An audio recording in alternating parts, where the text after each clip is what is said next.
Toda Rabba, thank you very much. I'm very happy to participate today in the event of Bet Yaakov Sarah Daba in Flatbush in Brooklyn, New York. Bezrat Hashem, I wish the school Hatzlacha in the future and to create and build Bet Yaakov, the future of the nation of Am Yisrael. A few days ago actually last week I gave a lecture in Mill Basin here, speaking about the status of the woman in Judaism. And how do I know if the lecture is good? What happened the next day when it's on the website? If it's a quiet day, it wasn't so, but that one was booming. And I know all the ladies would really love, the men also, but the women would enjoy to listen to this lecture. So go into my website, divineinformation.com. It's on the front page. All the lectures of the last week, usually on the front page. The status of the woman in Judaism. Finally, the time to know the importance of the Jewish woman in the eyes of Hashem. It seems to me that 98 or 99% of the people in the world, men and women, do not know how important is the role of a woman in Judaism. What's her status, the foundation of the house. I know we heard many lectures about it, but I promise you, you're going to find some new things over there that you probably never heard before. Tonight, I was instructed to speak about Chinuch Yeladim, raising children. I have already a few good lectures about it in the website. I would prefer to make questions and answers. Event like this, you should take advantage and ask all the questions you want to know about your situation, about other people that you know. If you don't have questions, I'll force a lecture on you. But if you have questions, it's always better. Anybody want to start off the evening with a nice juicy question? Maybe I should start 10 minutes, 5 minutes, and then you start with your questions. Please feel free to ask all your questions, even while I'm talking. You can raise your hand, and I'm no problem. I prefer to answer questions.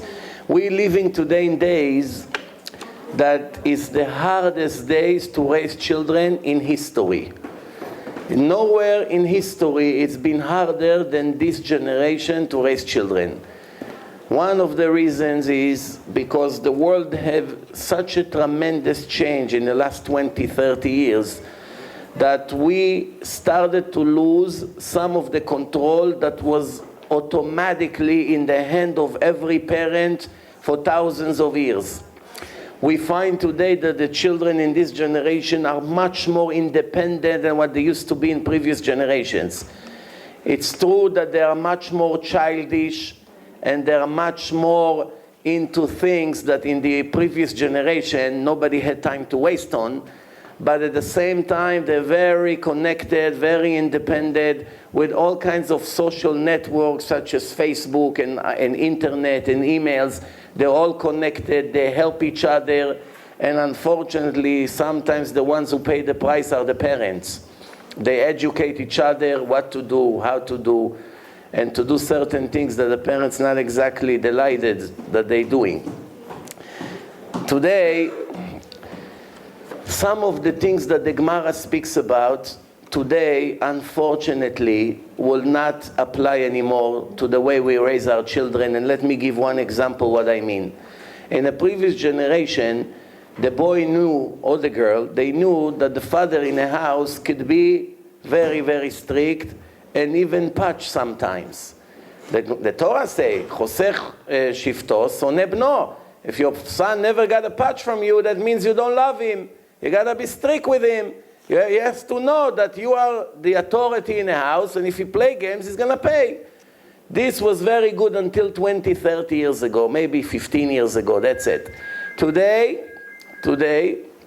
if a parent think that by raising his hand on his children he's going to achieve anything, the answer is absolutely not. Not only it won't help, and he will develop hatred in a house, and the kids will feel that their parents are their enemies, especially when what they hear in the media all the time by the goyim, that someone who raises his hand and touch his son here and there, then it's a horrible crime, and they have to call the police, and this father is an abuser, and they get this, and they grow up with that. Everywhere they go, they hear about it. It's not going to achieve anything anymore. We have to use our common sense. If the world has changed to such a rotten situation that we never experienced before, some of the truth does not apply to such rotten situation. Some of the things Chazal spoke about was when they speaking about rational and logical people. But today, some of the people have no logic anymore. No logic. There's no way sometimes to talk to these teenagers. You beg, you cry, you give them gift, you give them your life. You drive 4 hours for them every week, back and forth, and in the end they spit in your face and nothing you get in return. Not only that, they write in their Facebook how horrible is their father or the mother or whatever. If you are not ready for this kind of war, you're not in the right game. It's very, very difficult to be a parent today, very difficult. So what's the solution? Rule number one. Today, a parent, father and a mother, must invest all their efforts in 2 different things. What is? First one, to give unconditional love, non-stop to the children from morning to night, 7 days a week, 12 months, the entire year, every hour, every minute, unconditional love, full of compliments, how much they love him, how much they appreciate him, etc. And the second thing is to build their confidence. To build confidence, there are 2 ways. One is to constantly compliment them about every little thing they do, even if they are not talented at all in what they're doing. He wants to play piano and he plays horrible. You're doing good, you're great, wow, I didn't know you have such a talent. Even though he knows you're fooling him, it's settled in his subconscious and one day you see the fruits of it. He knows 100%, same thing a woman. You tell your wife something that you know and she knows very well that it's not true. But the fact that you're giving her a compliment stays forever by her. And it's not really the flower that costs $5 or $10 that you got her that makes her happy. It's the attention. It's, my husband cared about me. He never forgot. He came with flowers home. That's not really the flowers. But it's really what's behind it. Same thing with the kids. If you give them a lot of compliments, it's expression of love. Definitely never to put them down. You're a fool. You're a loser. How many times I have to explain to you? 6 times a normal person has to get the point. Why every week I get a phone call from your Rabbi or from your teacher? This kind of talking only makes the situation 10 times worse. There are problems, we make mistakes, and later we pay very serious price. Very, very serious price. The Torah says, "Chanoch lana'ar al pi darko." Educate the kid, the boy, the teenage, by his own unique way. You cannot apply the same exact education to one boy and to the next boy and think that both of them will react the same. That's a very big mistake. It's different kind of souls. Let me explain to you what I mean. Sometimes you come to a house that the parents are hardly religious. Very, very, very modern. 10% religious, 90% secular. And they have fantastic kids. Nice. Black hats, come to yeshiva, respect. They are much more religious than their parents. You wonder, how can it be? Sometimes you come to a house of a very important chacham and tzaddik. He knows a lot. He behaves great. His wife is really a holy, modest woman. And the kids are not exactly, not the tapuach, the apple fell very far from the tree. And everybody was asking, what's going on here? It's against the rules. The rule is that a person, the kids, wants to imitate their parents. Over here, none of these kids imitate his parents. He doesn't and he doesn't. It's 2 different things. Let me explain to you what the problem is. 2,000 years ago, Rabbi Shimon Bar Yochai in the Zohar, he said that before the Mashiach will come, the last generation, what we call Acharit Ayamim, the end of days. That's exactly the time that we live in right now. We are in Acharit Ayamim 22 years already. Exactly where all the problems began. up to 22 years ago, it was much easier to raise children. From then on, everything became 100 times harder. So it says like this, who is I? Me, Rabbi Shimon Bar Yochai, the writer of the Zohar, the Kabbalah, was a Tana, Mechayeh Metim. You know, one of the greatest Jews who ever lived in history. He said, I wouldn't want to live in that generation. The Gemara gave examples of some of the signs that will take place in the world before the Mashiach will come. And one of them is, some of them applies to our children. First, chutzpah tisgeh.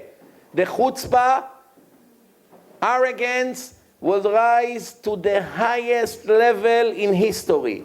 Nowhere in the history by the Jews or the non-Jews, people reach, the young generation reach such level of arrogance. Never. Things that kids say to their parents today would be a death sentence 100 years ago. And today, nobody makes a big deal because it's every minute, everywhere. People learn to live, unfortunately, with this kind of comments. So we see that we live in a complete different league now. It's not what it used to be. So the Gemara says, chutzpah tisgeh. Tisgeh comes to the record, to the highest level ever. Chutzpah. What's the next thing? Pnei ador kepnei hakelev. The face of the generation like the face of a dog. Not a nice dog. A dog that is very angry. You saw the face of the dog when he see the postman coming? This is what the Gemara meant. One time AT&T sent advertisement 10 years ago. They got owners of dogs and their dogs out. There are twins. The owner and the dog. Remember, if you're here at least 10 years, probably remember these fancy brochures they sent. The owners of the dog are bragging that they are an exact copy of the face of their dogs. Something like this could never take place 50 years ago. Every normal person knew that it's not a compliment to look like a dog. But today, when some people, the dog is the most important thing in their life, they look at it as a compliment. They just do not know that from 2 million species HaKadosh Baruch Hu created in the world, the dog is the worst one out of all of them. They don't know it. Why? Because, and which one is the best one? From the impure animals, the impure animal. The best one is the donkey. Because donkey has mitzvah like be'oma teora, peter chamor. Pidyon, you got to redeem the first donkey who was born. A dog is, Hashem said that etnan zona u'mechir kelev. The only dog that there is a negative, the only animal there's a negative comment about it in the Torah, that the value of the price of the collateral of the dog cannot be used for anything holy in Bet HaMikdash, is that animal, the dog. Even though it's a very loyal animal, he loves his master, he serves his master, he can save life, we know all this. But as far as purity, is the most impure animal that exists. And what? Serving him, running after him and picking his bathroom is not exactly a prize in life. Even though some very nice and respectable people think I'm very lucky. I'm walking in Manhattan at 2 o'clock in the afternoon on Sunday and clean the bathroom of my dog. They don't understand to what level they reach. But they think the dog is the most important thing in my life. 2 million out of his inheritance go to the dog to make sure his future is secure. You understand? This is where we live in. פני הדור כפני הכלב. כלה קמה בחמתה. The daughter-in-law does not respect her mother-in-law. Not that she hates her. Maybe the mother-in-law gave her millions. Maybe she bought her a house. Maybe she got her a lot of things. She helped her a lot. But somehow the Satan is focusing to instigate between, because this is one of the signs before Mashiach. So the mother-in-law, don't take it too personal. It just has to be that way. There's one of the signs the Gemara gave. So I remember when I was a kid that every mother-in-law was just like the mother. 100% respect. All the in-laws used to come and take care of them. The old one, take her out, invite her. Today the generation is changing. So this is what we're living in now. Now, raising the children, there are so much threats around us that we did not have 30 years ago. For instance, it's an epidemic today with the drugs problem. They hear more and more that it's not so bad. Certain drugs is nothing. It's legal. Doctors give it to their patients. Rabbi, It's really no big deal. It helps me to relax. Don't make a big deal out of it. I post today on my Facebook page an article against drugs. You should see how people criticize me over there. Non-stop. Almost nobody agree. You know why? Let me tell you something. If I come to give a lecture about modesty, the women that are very modest, they love me very much. And the women that are not modest hate me very much. When I come to speak about the sickness of smoking, how much problems it causes society and to the people who smoke, the smokers are right away recognize me as a threat and they get very arrogant with me. And the ones who non-smoke, they go like this with their head non-stop. He's right, he's right. When I go to speak about charity, the generous people who sit in the crowd, they love very much what I say. Wow, it makes me feel great. I'm like that. And the stingy people in the crowd, they cannot stop moving in their chair and looking at their watch where this fool will finish. That's like everything else in life. The Gemara say, Chazal say, you want to be a smart person? Love the ones who criticize you. Don't run after the ones who compliment you. Nothing you will get out of them. By getting a lot of compliments from your friends, you'll stay what you are. This is why the Gemara said that one of the biggest things is, biggest mistake, להתחנף לרשע, חנפנות. Read in Orchot Tzadikim, there's a whole chapter about people who are extremely nice to wicked people. Why? Because the wicked people will never change. Why should they change? Everyone gives them respect. They sit VIP in a shul. They give them a beautiful chair on the stage next to the rabbi. Why should he change? If he see it cost him big time, he's behaving, he's going to change.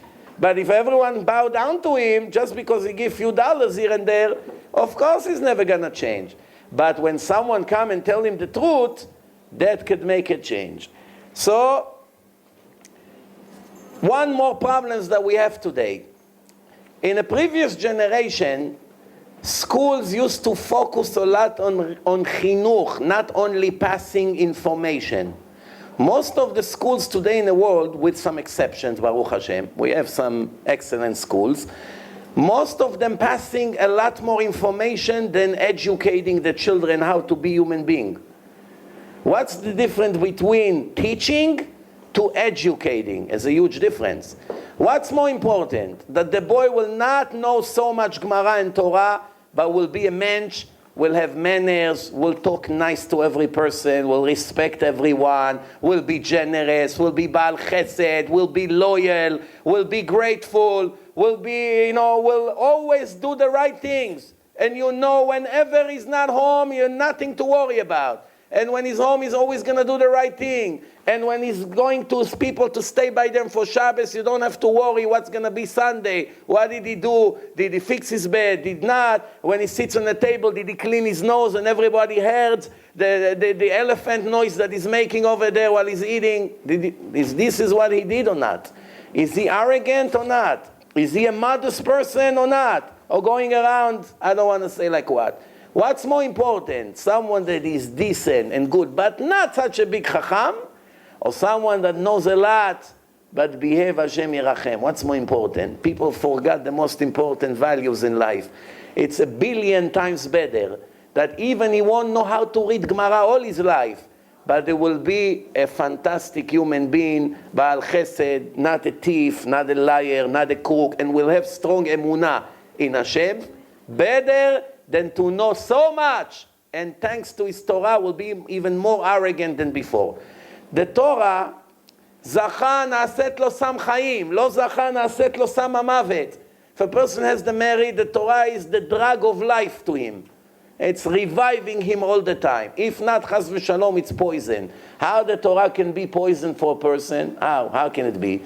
If he never corrected his personality, the Torah only make him more proud, because now he has what to be proud of. Up to now, he was an ignorant person. There's nothing really to show off with. I'm not exactly a brilliant person. Now I learned 10 years Torah, I know so much, I can brag everywhere I go. Hashem is happy? Absolutely not. Be better he will be an ignorant person than to show off with his knowledge everywhere he go. And we find people like this. We see it starts when they are kids. Let me tell you a very solid rule about raising children. Since the children are very young, from age 0, you have to be focused on everything they hear and see. Someone came to the Chafetz Chaim and say, what age I should start doing this and this and this with my kids? He told him 20 years ago. They're just born 20 years ago. Which means you had to start with yourself 20 years ago, that when you have kids, you'll be ready to know what to teach them. Because personal example is much more important than lectures and teaching. For instance, if a Rabbi teaches something in a Torah to his children, and in a lunch break he does the opposite, the entire teaching is worthless. It's like a doctor who comes to give a seminar how horrible is to smoke. It destroys the lung, it creates all kinds of sicknesses, and then in lunch break everyone sees him walking in the hospital smoking a cigarette. What this lecture will do? Nothing. One picture erases 1,000 words. It's not going to help. Teaching the kids not to be liars, it's very important. But then when someone calls and looks for you and you don't like him so much, shh, I'm not home. What do you mean? You're not home? The kid is learning that sometimes it's good to be a liar. Emunah. Speaking about emunah, teaching emunah, and then worry all the time about the bills and argue with your wife in front of the children. You have to cut what you buy. Why are you buying this for Shabbat? We can only eat this kind of fish. All kinds of things. That's not emunah. How do you know if a person has emunah? I give you a trick. If you want your daughter to marry someone with real emunah, send him to do shopping for Shabbat on Thursday and follow him. See if he compare prices in a supermarket. Why? The Gemara promise. All the items, everything you buy for Shabbat is not on your expense. Hashem pays for everything extra to your annual budget. So, if the person compare chocolate, $2.09, $2.29. Okay, $2.09, he takes it, puts it back. Right? Or he buys 10 items in this supermarket, gets back into his car, drive half a mile, go to the other supermarket. What are you doing, Yosef? Over here, they sell vegetables very cheap. Over there, the chickens are very cheap.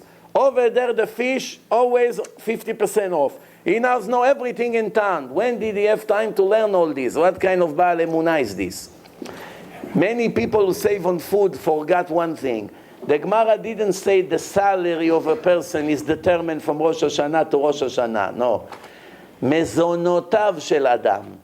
How many pounds of meat you're going to have this year, regardless of the price. Whether it costs 7 a pound or 15 a pound, you get it. It's not coming from your pocket, because it's Lichvot Shabbat.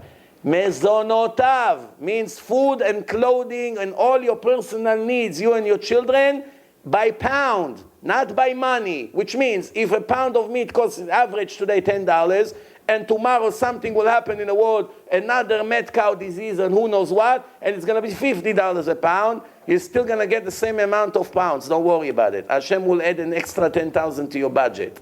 Why? The mezonot are ksuvim, not the money. Money always lose their value or increase the value.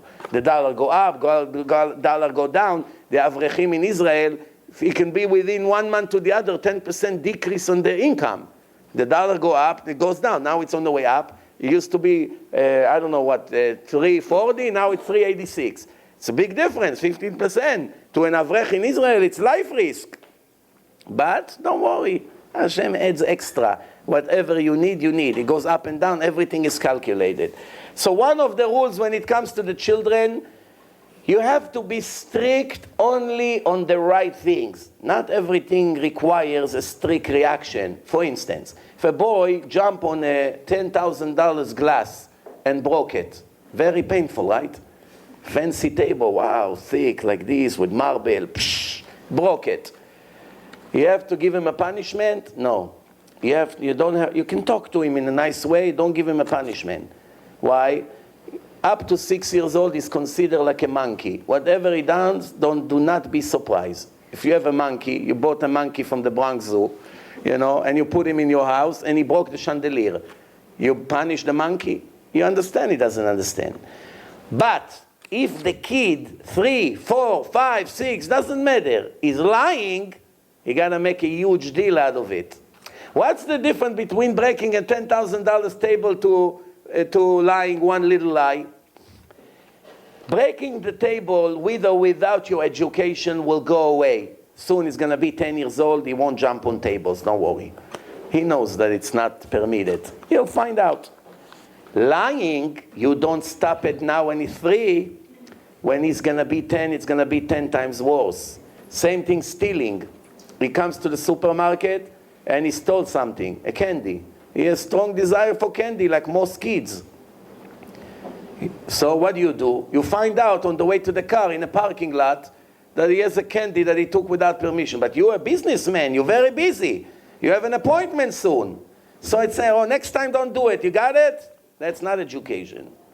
Education means let's go back into the supermarket and you have to give it back to the owner and you have to apologize and you make such a big deal out of it that he's going to get so afraid to ever steal again that it probably won't happen. And if it happens again, you do it again and you give him a bigger punishment because this must go away. If not, who knows what's going to come out of him.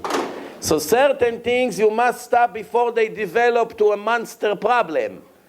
Certain things is not so bad. There used to be a very, very big tzaddik, Rav Shlomo Zalman Auerbach, Zecher Tzaddik Livracha. He was a very, very big Ashkenazi Rav in the previous generation. And he wrote this famous book called Shmirat Shabbat Keilchata, all the laws of Shabbat. And Rabbi Shlomo Zalman Auerbach, in the bar mitzvah of his son, something very interesting happened. But before I tell you what happened, I will tell you one halakha that applies to us. Not always we know why. When a person has bar mitzvah to his son, just when the son go up to the Torah and he read what he reads, when he's done, the father stand next to the Torah and say, Baruch sheptarani me'onsho shel zeh, without saying the name of Hashem. Everybody knows that if you don't say the name of Hashem, it's not a bracha. It's a beautiful sentence. But in order for it to become a legitimate bracha, you have to say, Baruch atah Hashem Elokeinu melech haolam, sheptarani me'onsho shel zeh. And this is really the halakha. This is how we're supposed to say. So why we don't say the name of Hashem? No one is permitted to say it anymore. So let me tell you a story. In the bar mitzvah of the son of Rav Shlomo Zalman Auerbach, the big tzaddik, the big chacham got up. He was a perfect Baal Midot.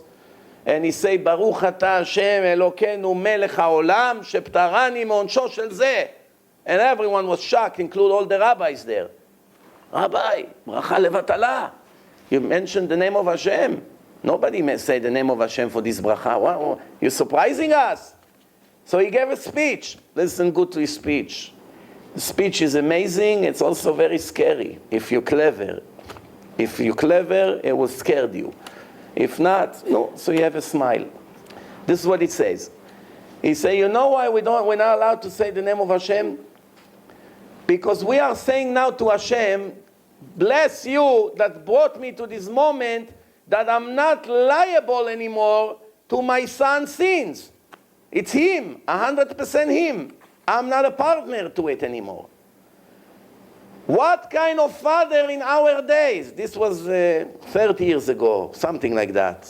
You get the point. It wasn't in our time. In our time, it's needless to say. In his time, he said, what kind of father can make such a false statement and mentioning the name of Hashem for a lie? You're allowed to say a bracha that it's a lie. A person wants to eat pork for Shabbat. So he puts it on the Shabbos table next to the challah and the wine, and he say, Baruch atah Hashem Elokeinu melech haolam, that obligates me to eat pork on Shabbat. Somebody like this is religious, or is a very big rasha? Very big rasha, no? So this is exactly what he says. He says like this. Why a person say this bracha? Because he raised his son perfectly up to now.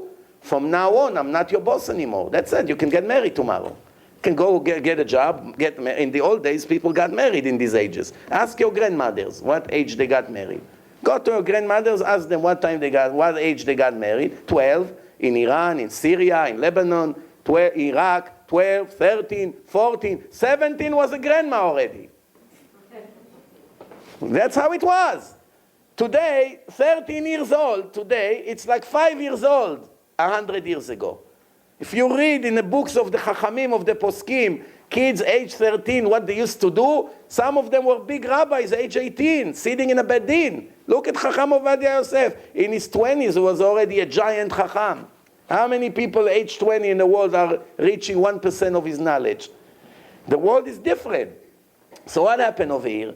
He says like this, the father, up to now I raised you, from now on you're not my problem. Every sin you do goes to your account, not to me. False, wrong.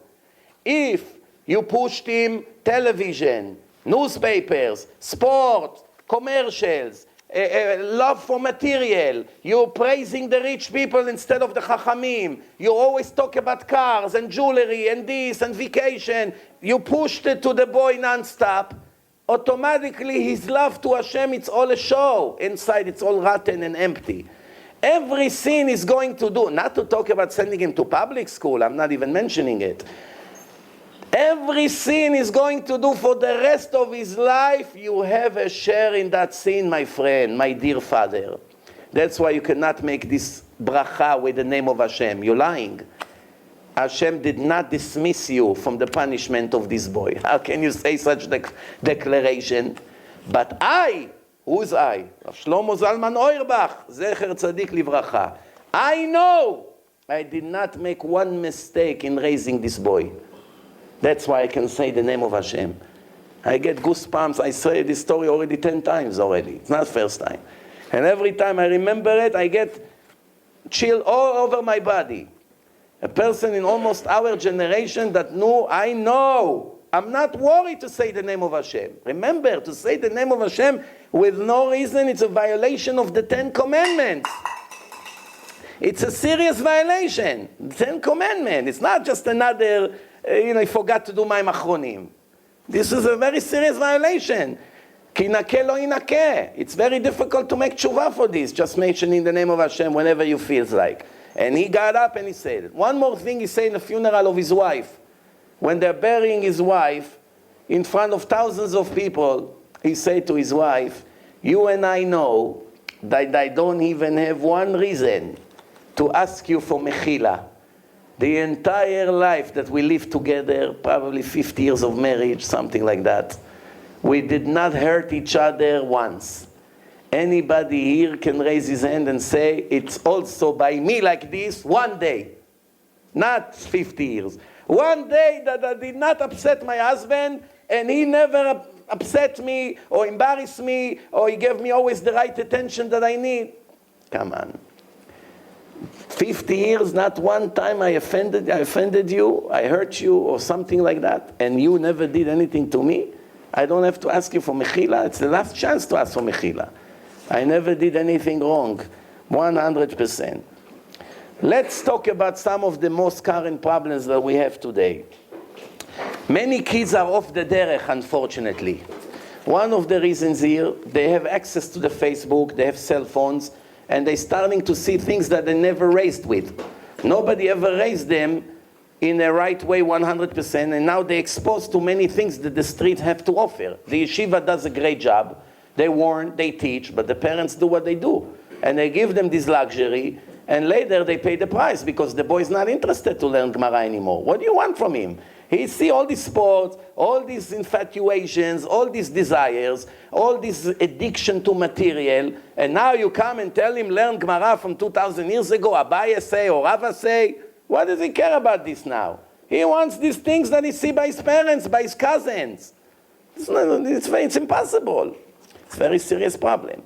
How do we fix the problem? We're already in a problem. So how do we fix the problem? Only one way. There are two kinds of reaction. Some parents go as far as throwing them out of the house. I can't have him in the house. He's destroying my other kids. He's destroying the family. He's not Shomer Shabbat anymore. He puts an earring. He put this. He made a tattoo. How can I let him sit in my Shabbos table knowing he's going out to smoke? Or he texts his friends. This is what I hear every day from very frum families. So one thing is that they want to throw him out and get rid of him and never see him again, as bad as it sounds. The other way is to give them lots of love and say, look, I know you chose this way, but we always love you. You always have a place to return. When do you think, eventually, in the long run, the chance to get them back to become extremely religious is higher? To throw them out and never ever hear from them, and they know they're alone in the world, and they don't depend on you, they don't need you. They have to know that they are now by themselves, or that you still show them, no matter how wicked you are, I still love you, and I still obligated to you, and you need money, you call me, and don't be afraid, and I'm not embarrassed of you, and things like this. I know it's very difficult. To talk, it's easy. I know. It's very, very challenging moments in raising youths and teenagers today. Very challenging. And we make a lot of mistakes. But when do you think in the long run, many of these kids come back for one reason? You ask all the experts that the family did not turn their back to them. If they did, they don't have any incentive to go back. They have bad memories from the days that they were religious, and that's it. One lady here before the lecture told me that she heard my recent lecture, one of the recent lecture, about a case that happened right here, a few blocks away from here, in Brooklyn, New York. I got permission from the person to use his name. I asked him clearly, because not everyone wants to take the embarrassment that attached to this story, but he gave me permission. So his name is Mr. Michael Biton, a tzaddik, a Jew, Orthodox Jew, keep mitzvot, have many children, all of them religious. One of them got off the way.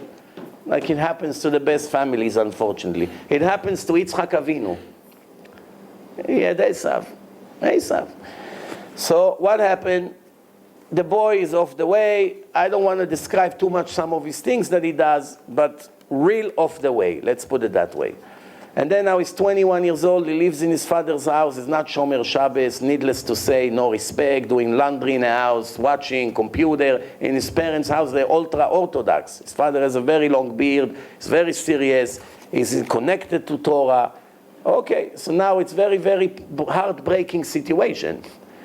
You have a boy that you raised, you gave your life to him, and he's in your house on Shabbat doing what he wants. It's very bad, very bad. He listened to my lecture on Hidabrut radio about Shabbat. He calls me up with his wife sitting in a car. He said, I'm shaking up now. I don't really know what to do after I heard this lecture. This is exactly my son, what you said. It's the entire lecture. What do I do right now? How I keep him in a house like this and all the other kids see what he does to me in the house? Or I let him go? He's not a kid, he's 21. Let him go and be on his own. What do I do? We started to talk. And I said to him, I'm going to send you a CD, a DVD. He said, nah, don't waste your time. He's not interested. He's suffering from his childhood in yeshiva. He had some kind of bad experience. He doesn't want to hear anything from religion. So what happened? If you send a CD, he won't agree to hear. Thank you. He won't even agree to hear. Don't waste your time. So I had an idea. I said, you know what? I have this debate that I had with a priest. Even very, very ultra-secular people love it. Because it's entertaining, debate, Judaism, Christianity. Forget about religion. Let me send you the debate, and you offer it to him as an entertaining thing. Not religion. He said, you know what, it's a good idea, send it in. He got it, he watched it first. He said, you know what, maybe it's going to work. He gave it to his son. And then he heard from the basement laughing, he called his friend. Became a show of the day. Everyone there in the basement enjoying how the priest drank 17 bottles of water. It's very entertaining because they don't have answers. They don't really have answers. The biggest mistake that they do to agree to debate rabbis, because it's like a monkey arguing with a man who is more human being. This is exactly what it is. It's very, very strange how they even have the guts to come to the debate. So it's like me going to argue with a brain surgeon who knows better how to operate on a brain. I never saw a brain from inside. What is the connection here, Bichlal? They have no idea. Everything is full of errors. Anyway, the boy is getting the point now. So now he's on the mood now to listen. He like it. So he calls me up and he say to me, listen, now he's in a mood. You have other videos? I say, yeah, Torah and science. Every person who watch it right away become very big Baal Emunah. Give him this. It's full of proofs, one after the other. We send him the DVD. The boy watched the DVD according to him 10 times. Then I went to Canada. I was 5 days in Toronto there. When I came back, Motzei Shabbat, he left me a message. I'm in a hotel in Guelph in Canada. It's next to Toronto there. I hear my messages. He leaves an exciting message, Motzei Shabbat. If you can call me tonight, it's better than tomorrow. Tonight. How can I call him? Canada, this. Bottom line, I came back Monday night. Tuesday, the next day,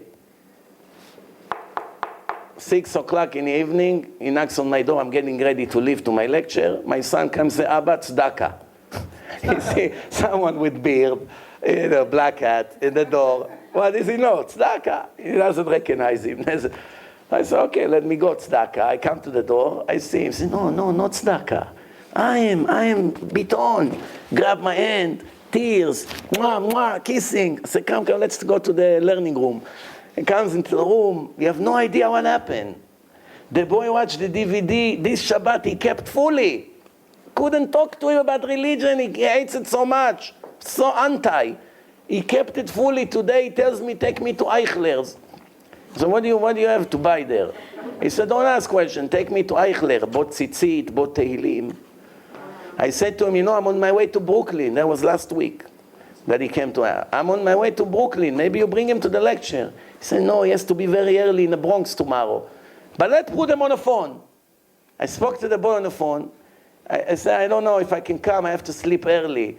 I said to him, that's okay. You don't have to come. But I send you some more CDs now. Just listen to the CDs. Everything will be fine. I come to Mill Basin. I see he's there. First one. The father, the son, and the youngest son. Nice, handsome boy. Good heart. The children have good heart. It's just that the Yetzer Hara took control over their life. So right away, I gave a lecture. At the end of the lecture, the boy comes to me. This is a boy that if I tell you the stories that his father was telling me, you would never believe something like this can happen in 3 days. Never believe. He said to me, the boy, Rabbi, now, you inspired me so much. I want to know, what should I do every day now? I said, learn at least 2 hours Torah a day. Everything else will be fine. Jew is connected to the Torah for real, because he wants, not because they force him to go to school. And he's thinking when the day will be over. Now he's into it. That's it. In 1 month you see what's going to happen. And he's in. And this is the story that I said now. It's for one thing. The father was smart, 21. It's been years. You have no idea what the boy was doing. He kept him in the house. He gave him the love.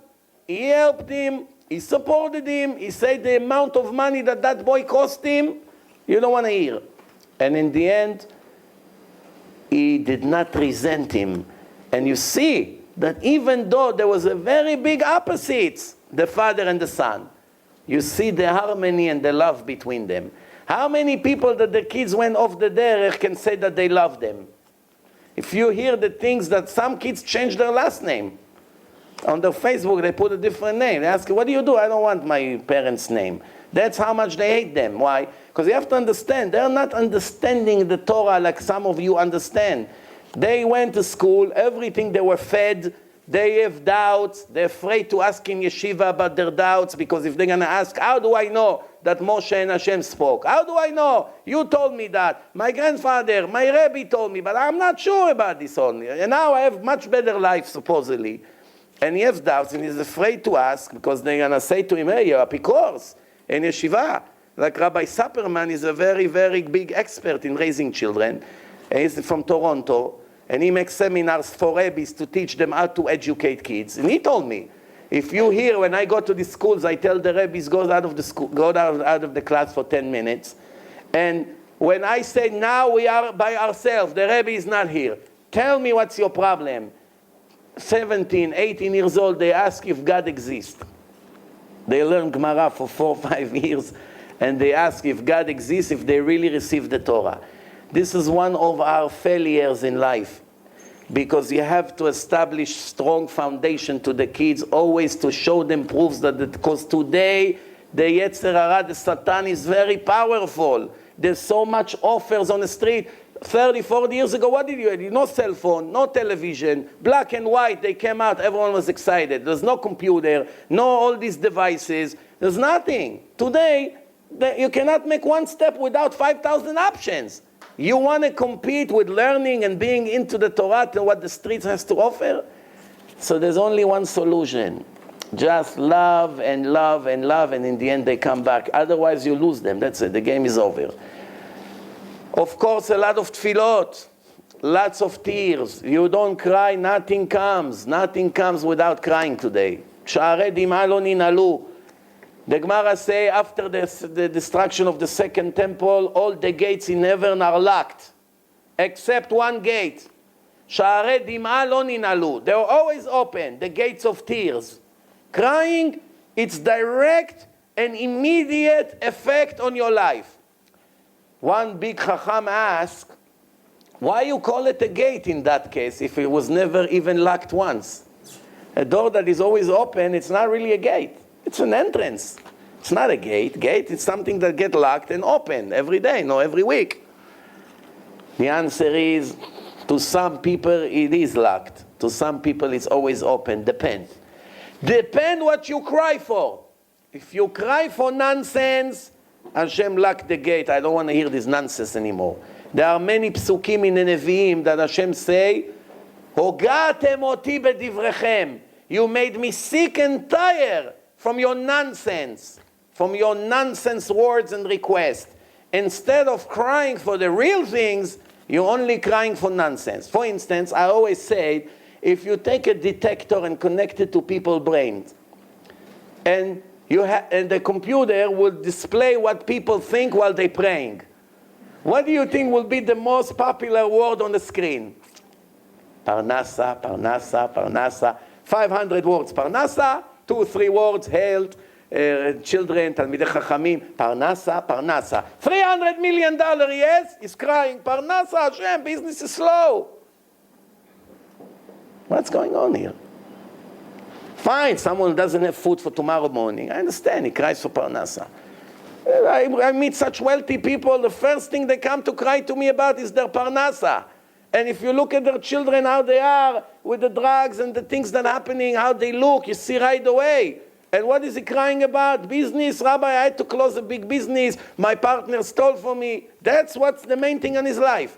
Now, I want to tell you something. If you want to meet a person, you want to know about him, what's the most important thing in his life. What's the way to know about it? How do you know? You just met a person a minute ago. He came to your office, you sit with him, you socialize a little bit. You made him coffee, you sit, and you let him talk. How do you know what's the most important thing in the life of this person? You speak to him 1 hour and you measure what's the most common thing that he spoke about in the last hour. This is where his mind is. If he speaks a lot about politics, he's addicted to all the things. Iran, United States, who's going to be elected, that. Every minute, 10 minutes, the news, reading, newspaper, addicted to the news. It's an addiction. Some people only sport. Yankees, this, that, home run. Wow, oh my gosh. That's their life. Like the Greeks. That's their life, the Greeks. Sparta, sport come from Sparta. The Greeks invented that concept. But if you see a person come, how are you doing? Baruch Hashem, I'm learning Masechet Yevamot now. What a sugya there is over there. This, I don't understand. I'm looking for an answer. That's what he's talking about. Then you know his mind is in the Torah. His mind is in holiness. He speaks about, I have a problem with my son. He's doing this, he's doing that, he's not learning enough. Then you know that he's worried about the right things. But many people have this problem, but it's minor compared to their dreams. Let me give you an example. How many parents push their children to the direction that is good for their children? Almost none. Most parents push their children to what's good for them and for their ego in society. You're going to be a doctor, you heard me? I am a doctor, my brother is a doctor, your mother is a doctor, you're going to be a doctor, you won't embarrass us. What is this musician? You want to be musician. It's going to be a big embarrassment for us. And destroyed him mentally, destroying him spiritually. That's not his job in life, to stand and cut bloods and make surgeries and who knows what. Same thing, you be a lawyer, you be this, you want to be a teacher? God forbid. You want to be a Rabbi? Who's going to support you? I'm not going to be healthy forever to give you money. What is this Rabbi? You're not going to finish the month. That's how the parents talk. Why not? What about his talent? What about what he loved to do? You want him to be wealthy and miserable like most people in the world? They force their opinions on their children. One other example. What do you think? Every kid can be bright in Gemara? The answer is no. Not everyone will be bright. Some people will learn 10 years and still be like a level of beginners almost. Some people learn 6 months, they already know a lot. I saw in my own eyes, a guy came to the yeshiva, in 2 years he finished Shas. The Rosh Yeshiva was 45 years learning from morning to night. He got up on the stand there and started to cry. He said, I'm 45 years learning, and what this boy did in 2 years, Baal Tshuva from South America. First of all, he didn't know one word in Hebrew. While he came to yeshiva, he learned Hebrew, he learned Aramaic, he learned the whole Gemara. Every page in the Gemara he learns by heart. I was much longer than him in yeshiva. Every time I needed a source, I come to him, Avram, where is this Tosfot? Kiddushin, page such and such. Avram, where is this? Go like this, like computer. Over here, over here, over here. No. So he was born for that. That's his mission in life. Hashem gave him his skills. Some kids, they go in yeshiva, they can't make it. They're below the level, and they force on them, and 2 days, and kill them, and until they want to die already. They don't want this life. What is this? What? So he's not going to be a big Rabbi. At least he's going to be Shomer Shabbat, will be Tzaddik. Today everyone pray, they have dreams. My son will be Rosh Yeshiva, big Talmid Chacham. Pray to Hashem that he will stay Shomer Mitzvot in this generation. What, do you take it for granted? You know how many people, they learn, and one day they leave yeshiva and they go to business, and in 3 months they become 90% goyim?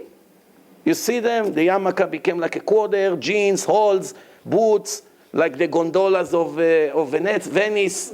His boots looks like, what is this? Goes like this. I never seen it. All of a sudden I see a boy who's very good in yeshiva.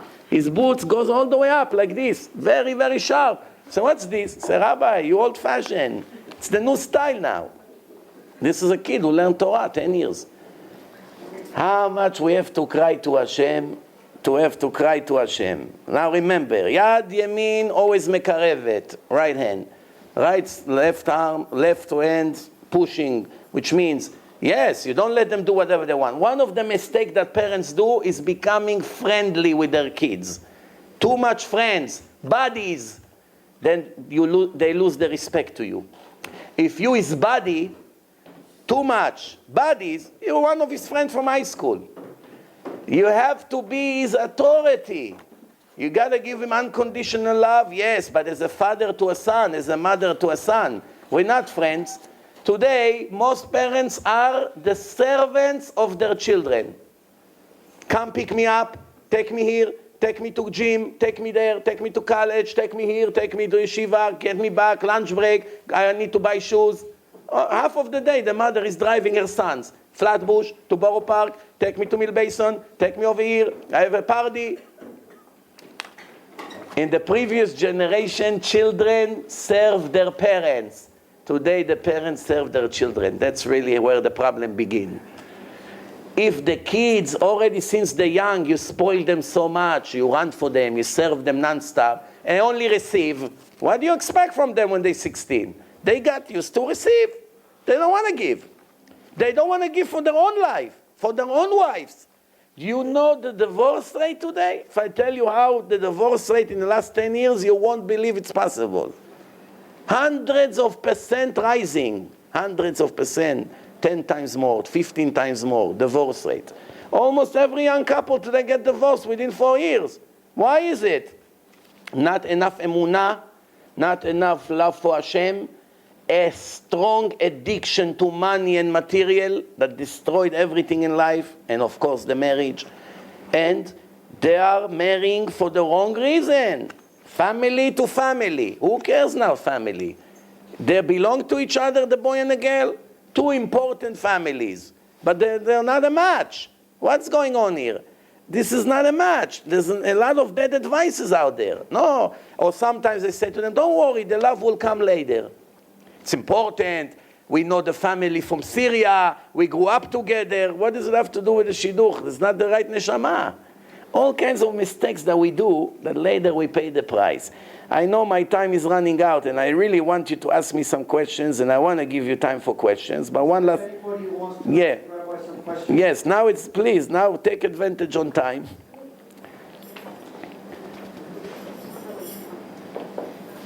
Any question? Okay, so let's finish with one more thing, and then maybe by then you will come up with a question. Things that I said before, we gotta build the confidence of the kids a lot, constantly to give them compliments. Never to tell them you're not good in this, you're not good in that. Always to tell the guest, wow, my son is such Baal Chesed, he helps the neighbor, he helps this, he helps me so much. Yes, of course there's negative things. Never to say the negative, definitely not in front of people. You have to know how to behave in a house with your wife or with your husband. And if you have arguments and problems, definitely never, ever in front of the kids. The kids must grow up with the impression that the parents are incredibly in love, incredibly respecting each other. Never ever I heard my parents argue. That's what I have to grow up with. Never to talk about financial problems in front of them. Never to use the words, you know how much your yeshiva cost me, you loser? You know how much I pay? I pay yeshiva $20,000 a year, and this is what you do. This is your marks. This is your grades. This is big mistakes. Because he now loses his confidence even more. I'm making my father lose all his money. Don't talk it like this. It's big mistakes.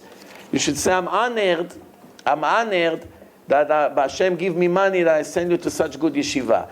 Never ever to criticize the rabbis, even if you have a lot to say about them. Never. They lose the respect to the Torah and to all other rabbis. Never ever to make comments about rabbis that people speak about on the news, because the news is very wicked. They spill blood non-stop. Don't fall into that trap. Better not to even hear Haredi news. I'm not talking secular news. There's nothing to talk about. It's Isur D'Oraita. I'm talking Haredi. The most Haredi newspaper. Better not to listen to it. Because there's a lot of politics going on. They criticize this Chacham, and they criticize this Bedin, and they criticize this Gmach.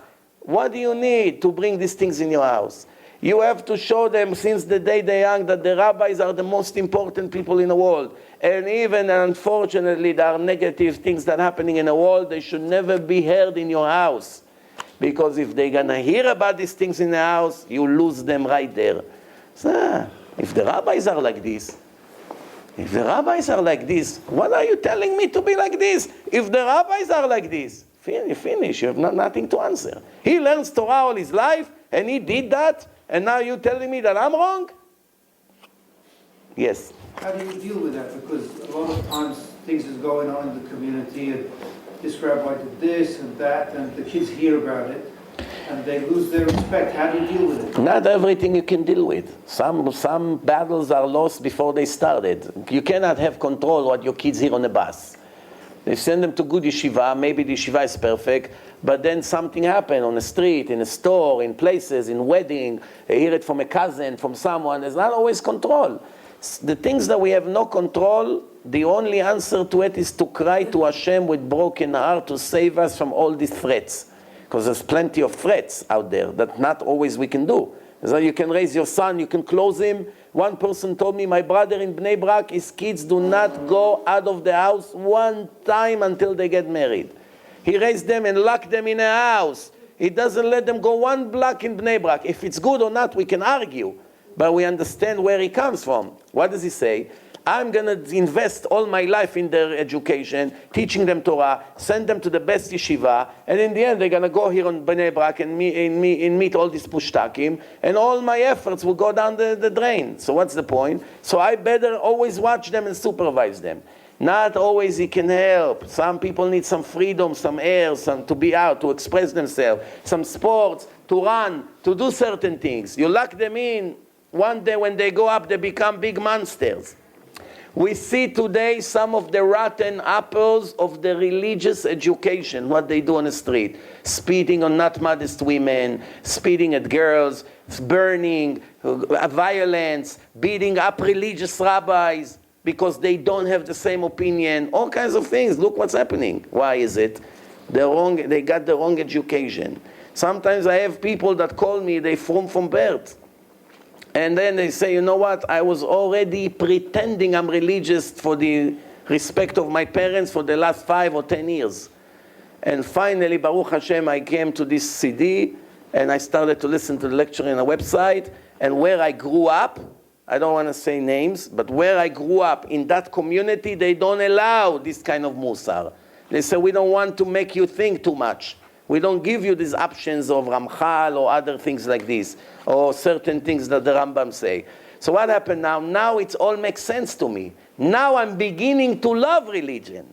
Because the Torah is beautiful. Hashem said, Veyadata. You should know everything can be reached 100% knowledge. We are the only religion that is based on knowledge. 80,000 religions and cults who came after Judaism, besides the fact that they're all complete fake, all of them, over there the answer for every question is we have to believe. We have to believe. We're not allowed to ask questions. We have to believe. Comes the Torah and say the opposite. We don't have to believe. Believing means not knowing. We have to know.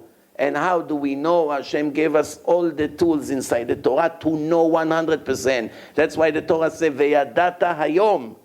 Today you can know, not tomorrow. Today you don't need more than a day. Vehashevotai levavecha. But to keep it in the heart, it's a battle. It's keep going out. You have to push it back. Vehashevota means to return it into the heart. Return it into the heart.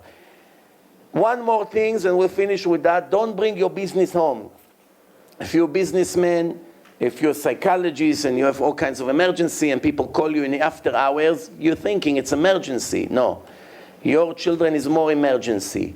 You're done with your office, you're done with your work, nobody should know where you are, unless if you're a doctor on a call, then it's life risk, you have to go to the hospital. But other than that, don't make people bother you at home. You come home, you must be with your wife and your children, you have to have dinner together, you have to ask them what they learn, you have to sit and say, do you want to tell me something? You have to show them love, hug them, kiss them, give them a lot of love. Give them lots of compliments. That's the 2-3 hours a day you see them. Otherwise, you don't see them. When are you going to see them? Shabbat after the chulin, you're probably snoring. So when are you going to see them? So a little bit in the evening. So make yourself a rule that everyone sit for dinner, if it's possible. Giving them too much independence since they're kids, like I said, they won't need you. I manage without them. I have everything I need. Some of them even go to work. I say, no, I don't want my money. So you're thinking, wow, what a great kid I have. He's so sensitive, he's thinking about my difficult financial situation. In reality, he's not thinking about your financial situation. He wants to be independent, want to make his own money that you don't have control of him. Once he's making his own money, he buys his own cell phone or laptop or who knows what he does.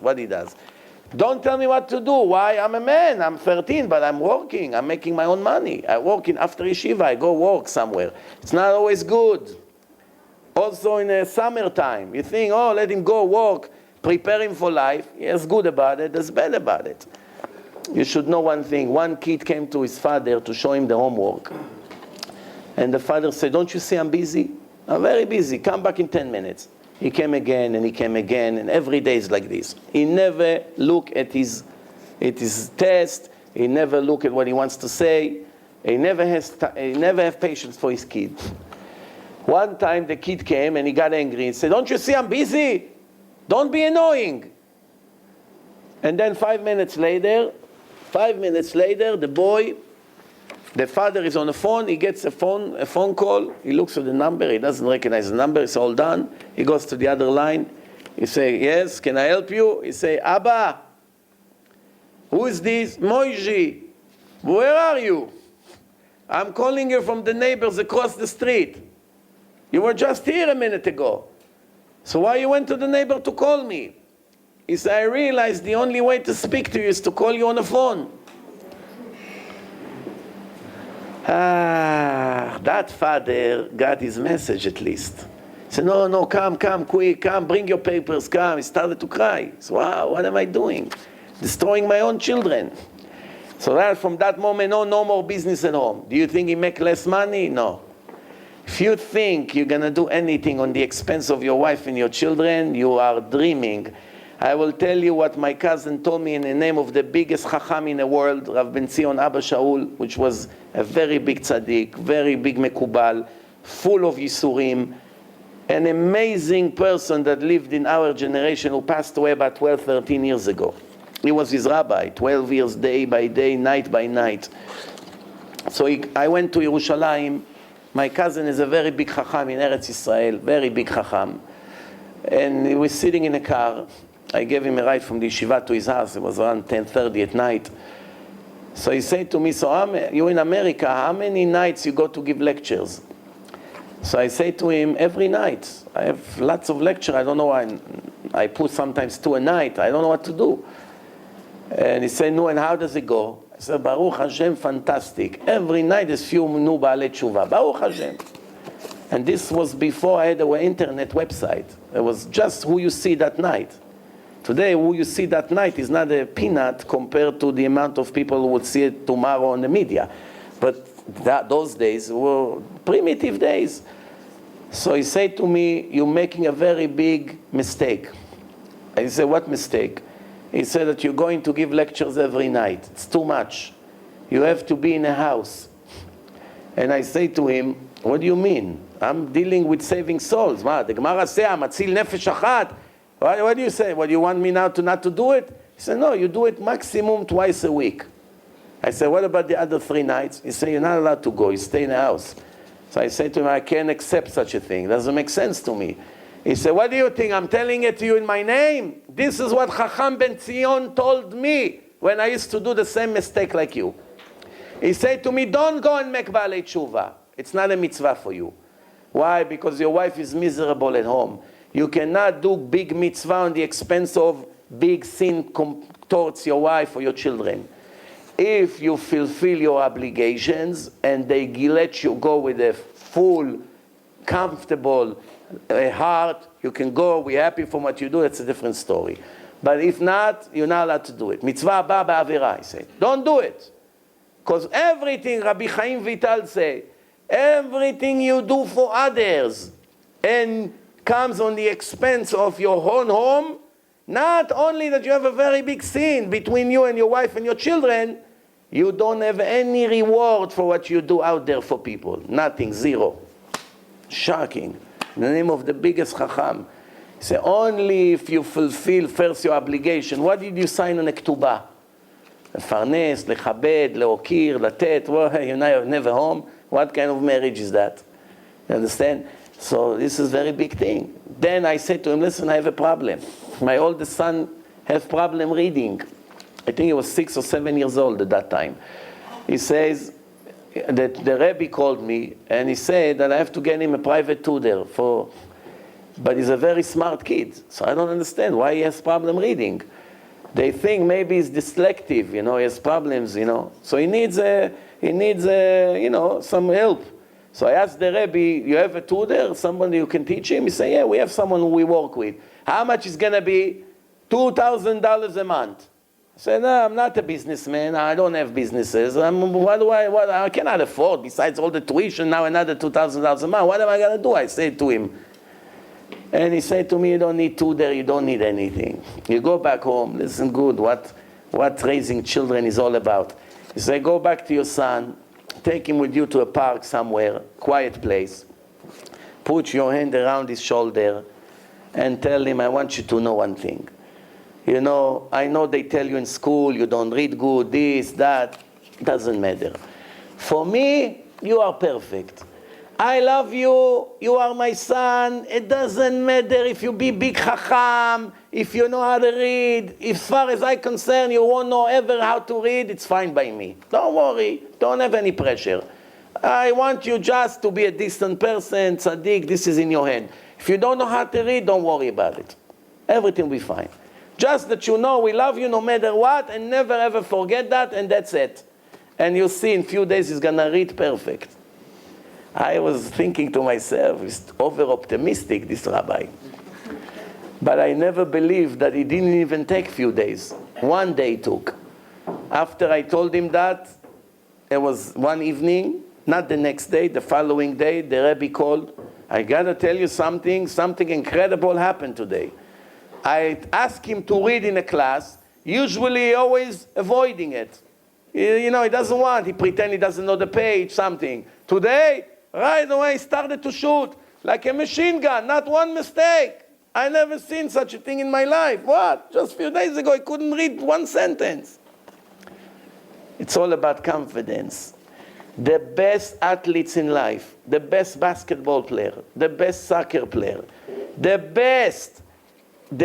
coach, criticize them in front of the team with hard words, they become handicaps on the field. They cannot shoot one basket the entire game. The best shooter, he lost his confidence. He's the most talented athlete, basketball player. Check in history. You criticize him or the audience boo him, finished. Rav Moshe Feinstein, Zecher Tzadik Livracha, was invited to a party, a bar mitzvah, a wedding. And the band started to play Hasidic music horribly. Wow, such horrible, off-tune. It got to a point that almost every song they messed up. And some of the people, religious, believe it or not, they started to get annoyed. So they started to say, hey, boo, what's going on here? You have to learn how to play. Who invited you? So Rav Moshe Feinstein got on the stage, and he took the microphone, and he said, ladies and gentlemen, I want to tell you how much I enjoy the music that this band playing here tonight. For years, I did not enjoy music like I'm enjoying tonight. Please let everyone clap for them, this and that. That's it. A minute after they play like nobody ever played before. What changed? They learn how to play in 20 seconds? It's all about confidence. You want to raise good children, no criticism, no violence, no you loser, you this, you that. All the time compliments, love. I didn't say to spoil them, to make them prima donnas. Oh, darling, your shoes is in the middle of the room, so pick it up. Oh, the cleaning lady is coming, the maid's gonna do it. No. The maid should not go to clean the room. They should clean their own room. Many things they have to do. They have to take garbages out. In my house, the kids cut the grass. They cut the grass. One takes the recycling out. One takes the garbage. One, before he goes to sleep, he cleans the whole house. He makes order, put all the toys. You prepare them for life. What all their life people will do for them. They have to know they live here, they eat here, they have to contribute. Tomorrow they're going to be in yeshiva, somebody's going to sit on their bed, someone won't give them enough respect. Every place they're going to go, they're never going to fit in because they come from a house that the maid is doing everything for him. Now he's in yeshiva. Some of the kids are a little bit, wild. He cannot find himself over there. He's the prince or the princess. That's not the right way. Any questions before we're done? Take advantage, anything, even different subjects. What happened with the priest? Nobody know. 17 cups of water. Yeah. 16 years old. Yeah. She's been asking repeatedly, I want to go out with my friend, I want to go out to King's Plaza, I want to go out. And one of the parents will drive us and we want to shop. I mean, they're not going to buy anything, but it's a comment of, I want to shop, I want to look around, I want to explore myself. And I've been kind of holding it back, and my wife, you gotta give them some confidence, you gotta trust them, you gotta let them go out. And at the same time, I don't see the value going out shopping when you know you're not gonna buy anything. What's the point? You're right, they're not supposed to go. You're right. Exposure of the street. You're right. 16 years old, not supposed to go shopping. If she goes shopping, she goes with her mother. Right. Yes, you don't surrender to them. No surrender to them. No. No, you shouldn't. No, you shouldn't. No.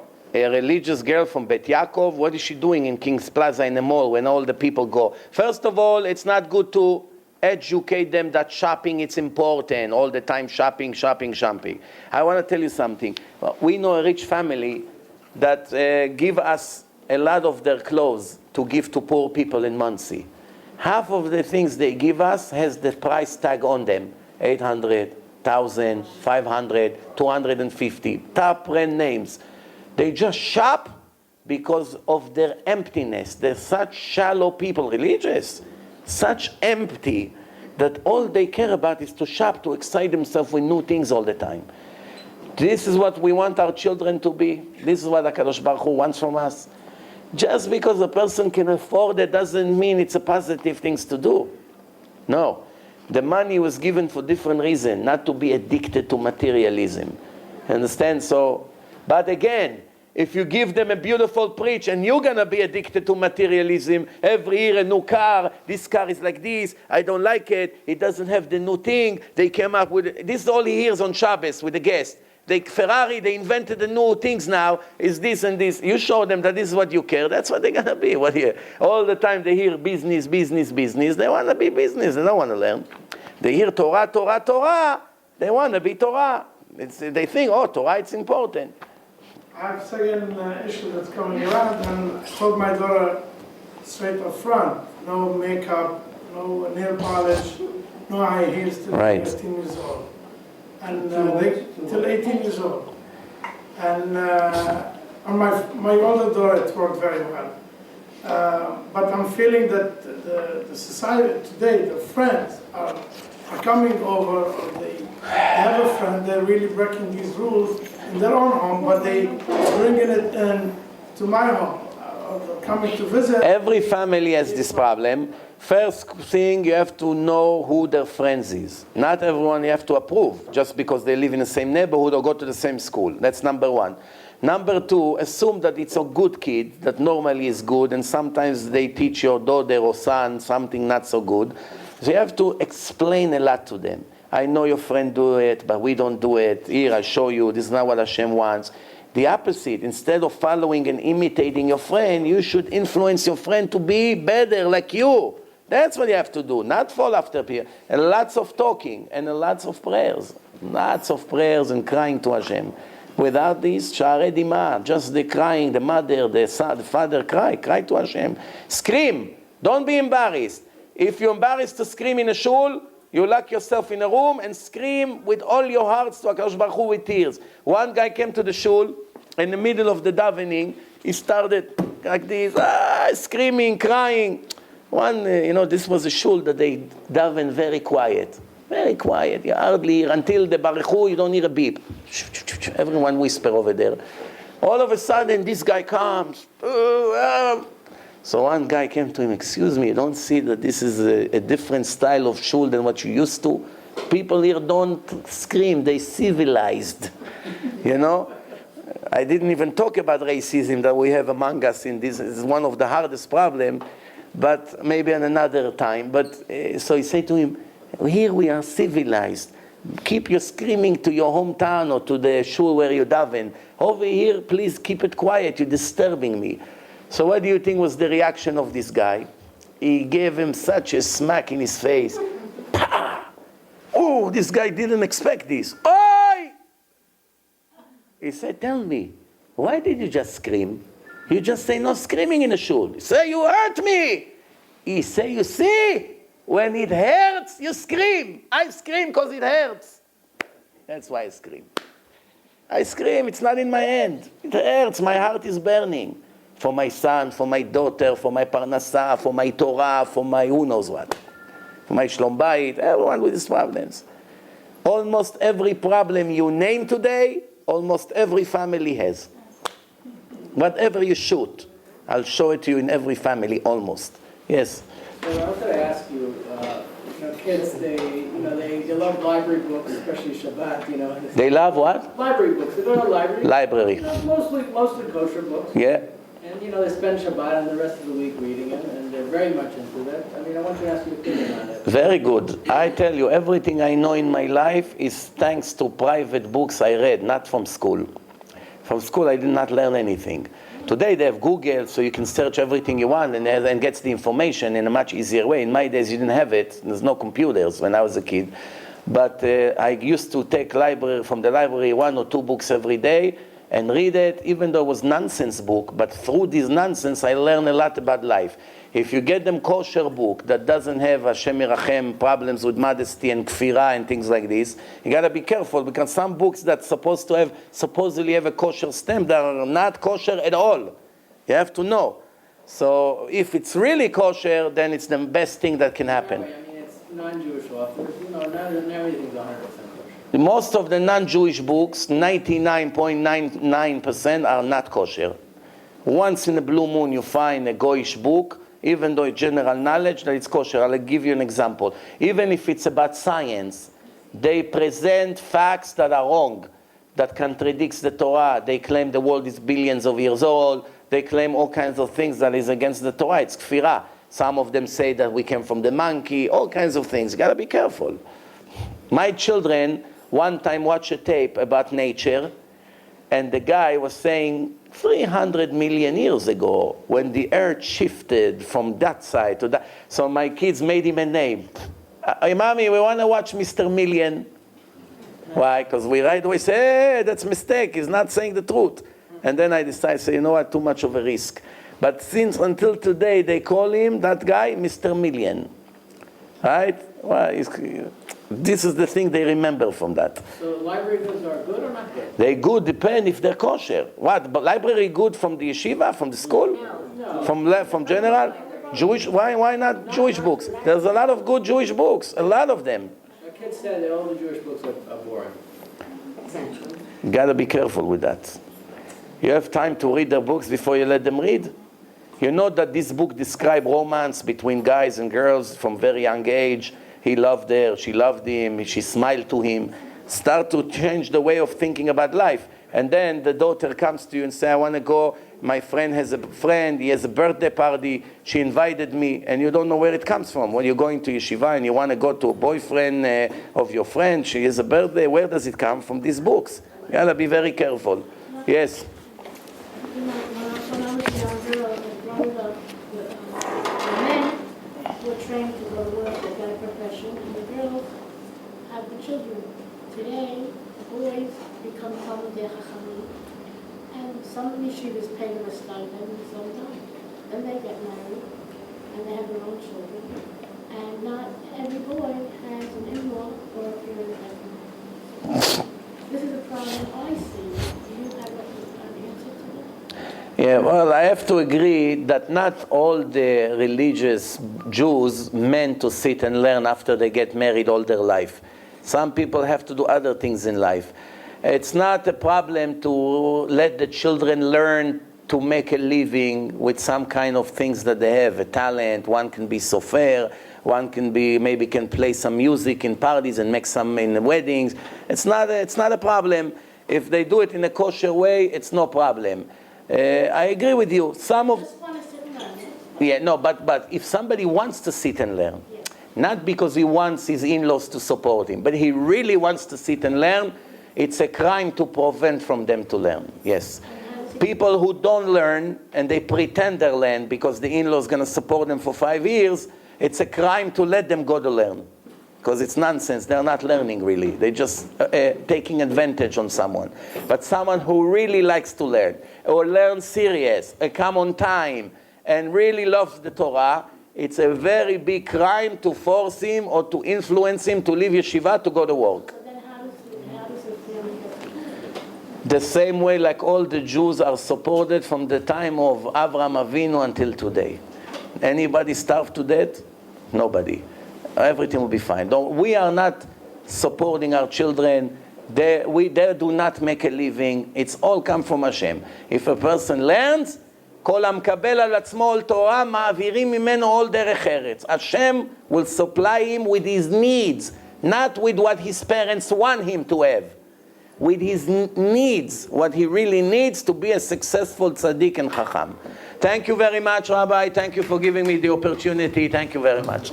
We wanted everybody to thank Rabbi Yossi, and Rabbi Yossi said all the